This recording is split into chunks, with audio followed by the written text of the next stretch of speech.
Quarters nearby. He was joined by Virginia Senators John Warner and George Allen.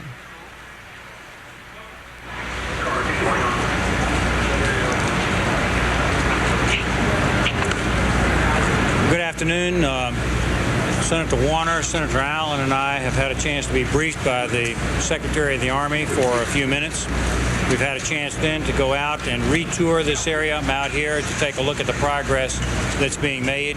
We've been inside the command center and had a look at the planning and what's at work here. And we're certainly very gratified by the work that's been done. We're continue to be dreadfully sorry about the loss of life. But the President just continues to be filled with resolve to not allow this kind of thing to continue to happen to the people of the United States. In the meanwhile, we've had a chance to, as 3 Virginia statewide elected officials, to have a chance to review this situation. We've had dreadful loss of life here, but thank goodness it wasn't worse. The Secretary of the Army expects the Pentagon to get back, is already in service, but expects, of course, hopefully within a reasonable period of time to have it reconstructed and rebuilt and as good as new. And that is the plan. Americans will not be torn down by terrorists. The freedom of the people of the United States will be preserved. There'll be statements now by the 2 senators. They will answer any questions you may have. This is a building in which I spent 5 years plus as Undersecretary, Secretary of the Navy, and it has a special emotional feeling for me to return. But I was heartened by the fact that the Secretary of the Army, as we sat in his office, he recounted unit after unit from the Commonwealth of Virginia and expressly stated how well coordinated your office has been, Governor, and all the volunteers from the Commonwealth of Virginia in meeting this crisis and handling it. Tomorrow, the Senate will be back in action. I will be on the floor of the Senate doing everything I can to get the Armed Forces Bill up and acted upon by the Senate. There are many provisions in that bill which are of utmost importance to the men and women of the armed forces. I've done my best to work with the chairman and will continue to work with the chairman and the 2 leaders, Senator Daschle and Lott. But I personally am urging the earliest possible movement on that piece of legislation. We are also, those of us who are chairman and ranking of the Defense, Intelligence, and Appropriations Committee, are getting briefings regularly from the Department of Defense, which constitutes, I think, excellent consultation between the Secretary of Defense and those of us with the principal responsibilities for oversight and review of the Pentagon activities. Yesterday, we met extensively with the Deputy Secretary.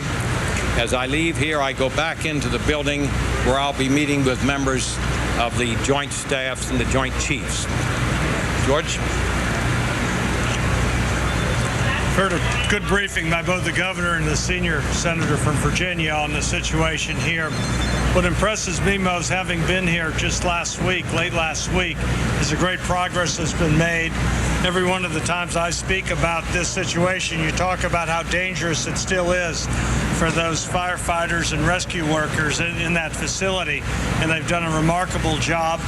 We were briefed on how the remains that are being found are being taken primarily to Dover, Delaware for identification, and how family members would be then notified of that finding. This country has been united. The people who have died in this building, whether in the American Airlines Flight 77 or whether they were those in this building or those who are in New York City, in my view, they're patriots. These terrorist attacks, these vile, vicious attacks on unarmed, defenseless citizens have unified this country like nothing else. We're unified in our heartbreak for those families, the victims, and we're going to do everything we can for them to make sure that their life can return as best as it can to normal, but it never will because there's a void in their lives of whether it's a wife, a husband, a lost father or mother. We're also resolved and unified in this country to determine who are the culprits, who are those who aided and abetted, who harbored, who supported these terrorist attacks. We're going to work with John Warner, the defense efforts, to make sure that the president has the best information from intelligence and our armed forces have the best resources so that those who are surely involved in this have the proper justice and also protect us in the future.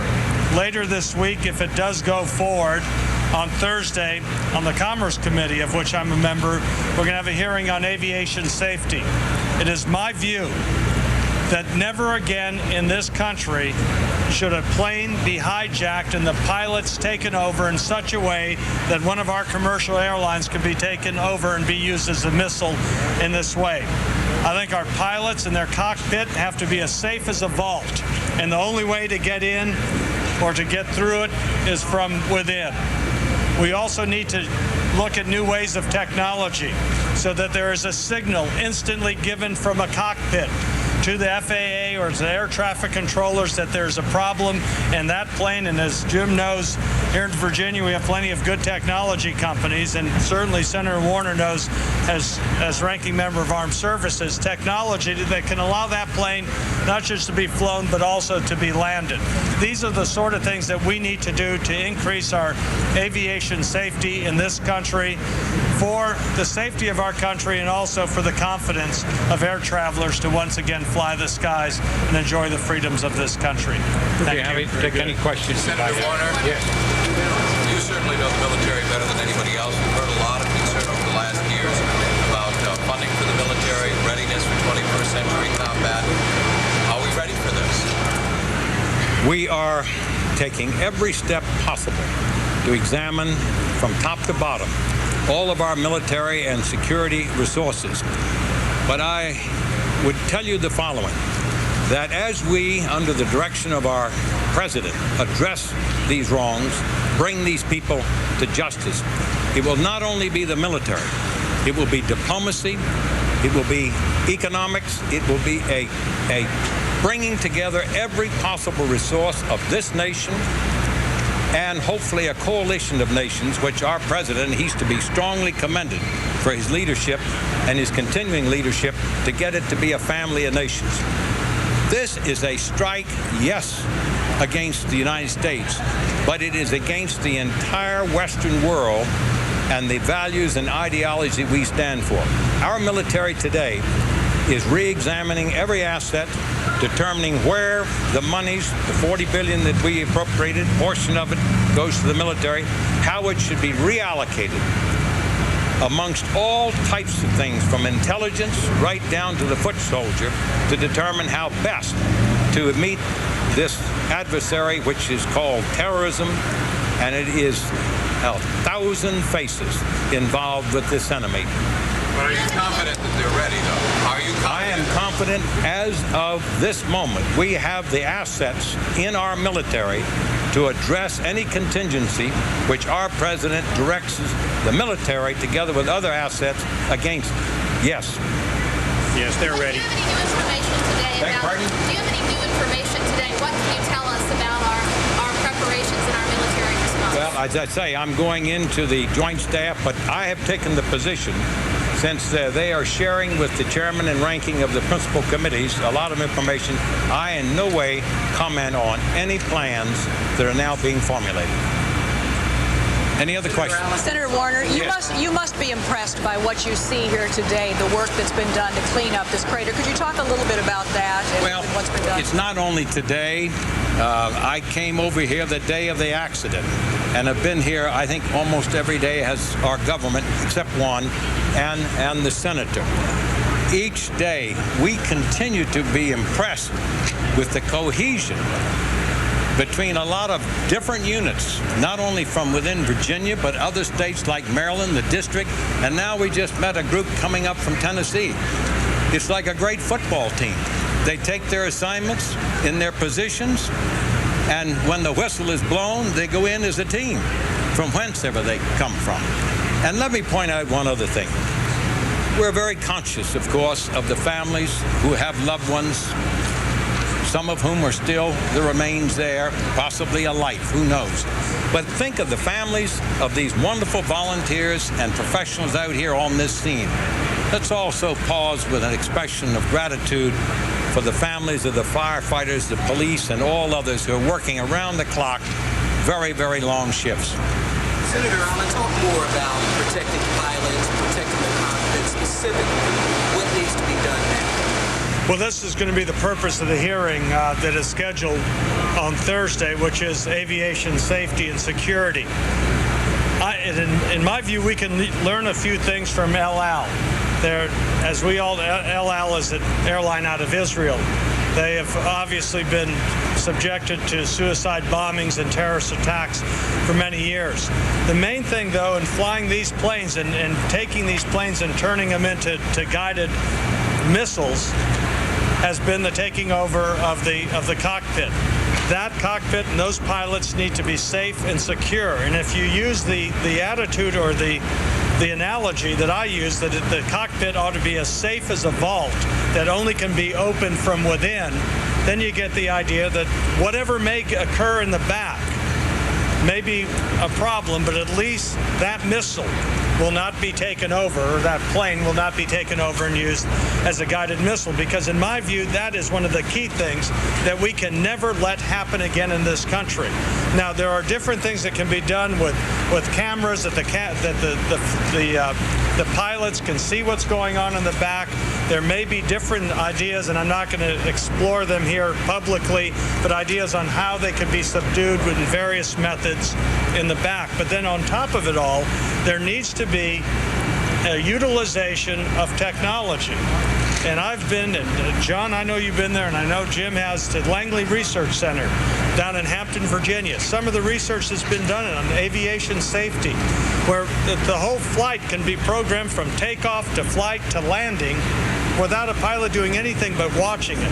Now, obviously, there needs to be times where there's variations because of, for example, weather or some event. However, there ought to be a way with GPS, and I've talked to people who are knowledgeable about this, with GPS, that you push a button, send a signal. What happens then is the plane is being, in effect, flied remotely. And so that the terrorists, the hijackers, cannot take over that plane. And that's what we need to do in this country. Let me address another issue that the governor and the congressional delegation are working on that's of great importance. And that is, in my office this afternoon at 4 o'clock, we're inviting the head of the Federal Aviation Administration, representative of the Department of Defense, the Security Council, President Security Council, and others, the NSC, to talk about National Airport. And I'll yield a moment to the governor here, but because this is a very central issue, because we have another extremely serious threat facing America right now, and that's our economy and our financial situation. Airlines are integral to our overall economy. With airlines go hotels, the entertainment industry, the sports industry, the business travel, all types of things are tied to that. And here we've just finished this magnificent airport in our nation's capital. I appreciate and respect those who, for security reasons at the present time, are examining when it may be reopened. And we'll specifically go into that this afternoon. But I ask the people of this region to be patient, and we have to defer to those who have the knowledge. Because right now, as the Attorney General said last night, Governor, we're not at the point where we can say to America, we're absolutely safe. And given the proximity of National Airport to our principal locations of command and control in Washington, D.C., whether it's the White House, Congress, or other areas, that's a factor that has to be taken into consideration.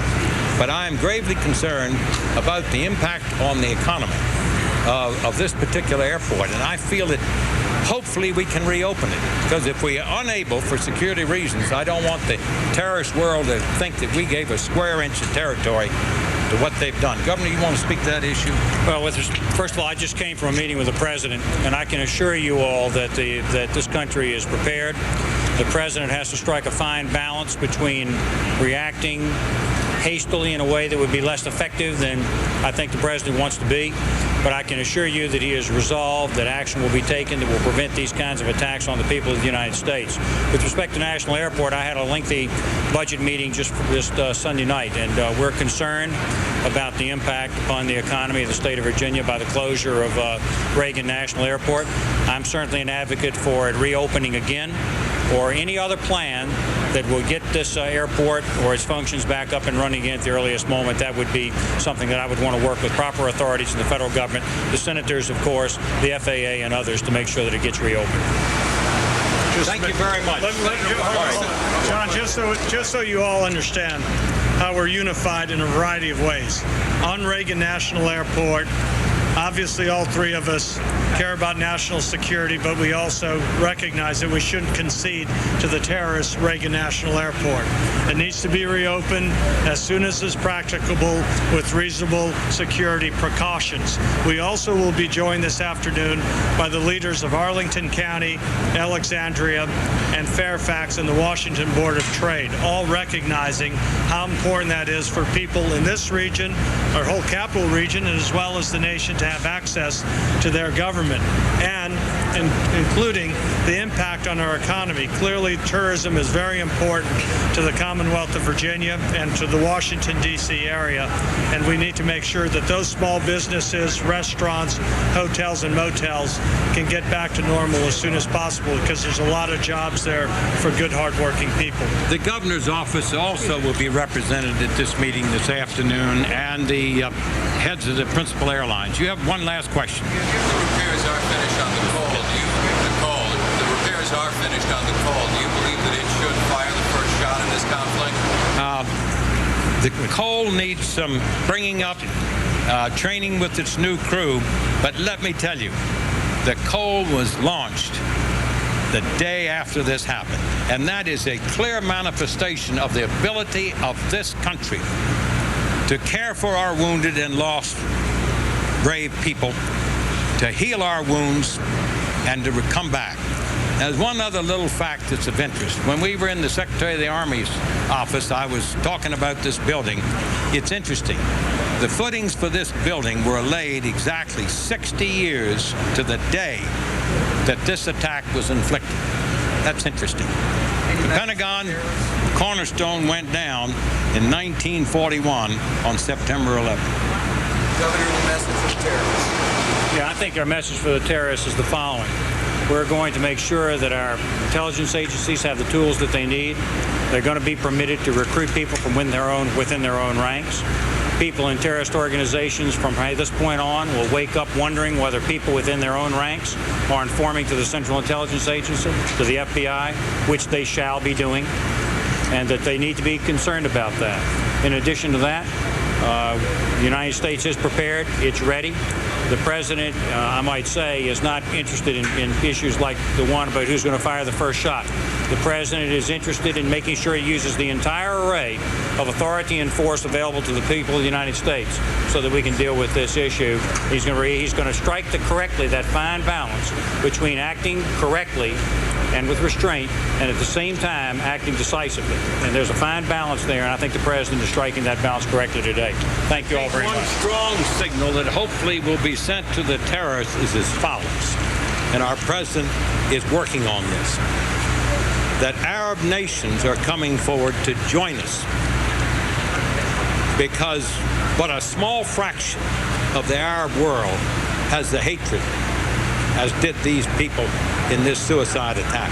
And if those nations come forward and they can provide the information and the insight into this thing and put their shoulder to the wheel, I'm hopeful that that will be the strong signal to those people that their own brothers are not with them. Okay, thank you very much. Thank you all very much.